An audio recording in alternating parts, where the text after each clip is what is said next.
Good morning, everyone. This morning, we're going to be talking about my 5 tips on how to get a great deal after a catastrophic hurricane. All right, grab your coffee and let's have a little chit chat. So if this is the first time we're meeting, I want to say hello. My name is Barrett Pastor, and I'm a real estate broker here in Southwest Florida. I've been a real estate broker for 24 years, so hopefully I'm coming to you from a place of education and experience, and I'd love to be a resource for you here in our area. So these are my top 5 tips on how to get a great buy after something like a Hurricane Ian or something similar hits the community. Now, I want to start this video by saying nobody wants to be the person that takes advantage of someone else's suffering. So we all can agree to that. But what I want you to keep in mind and what I'm experiencing on a daily basis, in fact, as soon as I finish filming this video, I'm meeting some folks that are going to meet the need of someone who did lose their property. So we're going to talk about that in a couple minutes. But keep in mind, we're finding that a lot of folks here in our area are either not insured at all, underinsured greatly, or maybe they didn't carry flood insurance because they didn't even know that they were in an area that could take on storm surge. And you know how insurance companies are. If you didn't have flood insurance and the damage to your property was due to water, they're not going to pay for it. So there's a lot of people with that scenario. And as I just mentioned, I'm meeting some folks today. I'm taking them over to look at a condo that was on the ground floor. These people did not have flood insurance, and they took 3 feet of storm surge. So they're a total loss, and they're going to give my folks, if they like it, which they think they're going to, a really good buy. But it makes them feel good. They're happy. They're happy to get out from under it and just move on. So anyway, there's a lot of those situations out there. All right, let's start with the top 5 tips. Number 1, and I would say that this probably is my top tip. Are you a cash buyer? Can you be a cash buyer? So what do I mean by that? If you don't have hundreds of thousands of dollars in cash laying around to acquire a home here in our area as cash, can you do a HELOC, a home equity line of credit? So what do I mean by that? Let's say you live in Michigan and you've lived there for 30 years, you've lived in your home, your primary residence for 30 years, and you have a lot of equity in your house. Can you take out a HELOC and open up some equity to be able to be cash here in our area? That is how a lot of people buy cash down here, is they just take out a home equity line of credit in the state they're coming from. So some people, I've even had some people that have really big cash advances that they can get, maybe through a company that they own, and they might pull it off a couple credit cards. Now, if you do something like that, obviously you want to make sure that makes good financial sense for you, that you're not taking something on at a sky-high interest rate. But sometimes what I've heard from people before is that maybe they're only going to pull $100,000 or whatever the number is, and they're just using it as a sort of a Band-Aid loan to themselves. So think through that. Is there a way that you could be a cash buyer? Because a cash buyer it's going to leverage you a lot stronger position than if you tried to come with a loan. Number 2, are you willing to do some work? Are you willing to get in there and do some sweat equity? If you are, that's going to make a huge difference. Now, a lot of people have mentioned to me that they've heard horror stories about how people have saw a toilet out at their driveway and somebody told on them and said they were doing plumbing without a permit and they got fined $10,000.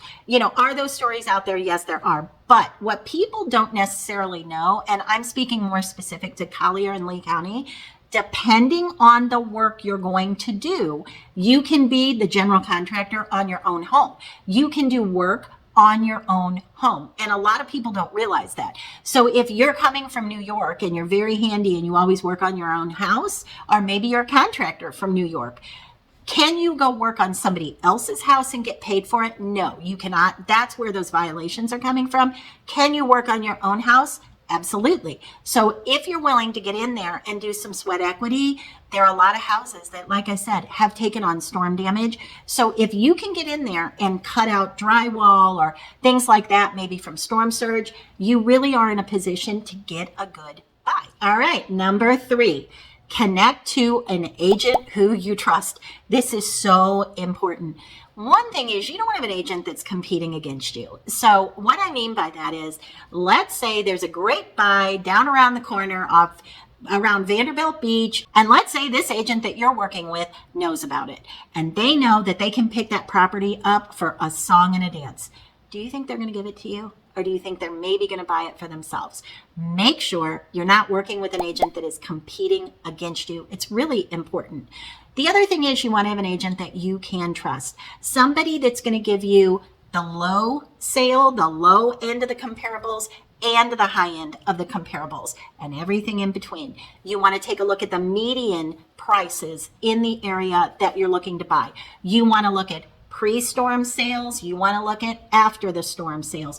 All of these things are very, very important, and you want an agent who is good at analyzing that data and can explain it to you. So what I do personally with my buyers is when I'm giving them comparables, I give them all that data, and then I talk through it with them to say, this is what this means, this is what this means, and this is what you should reasonably pay, and this is why. If somebody is just giving you a number and it's just coming from nowhere, that isn't necessarily a great piece of advice. You want that person to be able to explain to you why they're saying you should pay X. Number 4, be willing to wait for contractors. Now, right now at this time, I'm telling you, there are so many pool cages that are damaged, screens that are ripped out. The guy that we use for those type of situations, we have it right now. We have a pool cage that needs to go up. So the person that we're using for that, I personally as an agent, and the people I've run into that need someone to do that work, I could keep that gentleman busy for probably 3 years. There are so many people that need that. The other thing is you want to work with somebody reputable. So just to give you an idea, pre-storm, I was paying $50 for the side screens. If you have a pool screen rip out, $50 for that to have it done, $75 for the top screen in the ceiling. I heard just 2 days ago that somebody down in Naples was charging $500 a screen. Now, that is price gouging. That's probably something that the Attorney General is going to get wind of. But you have to be careful.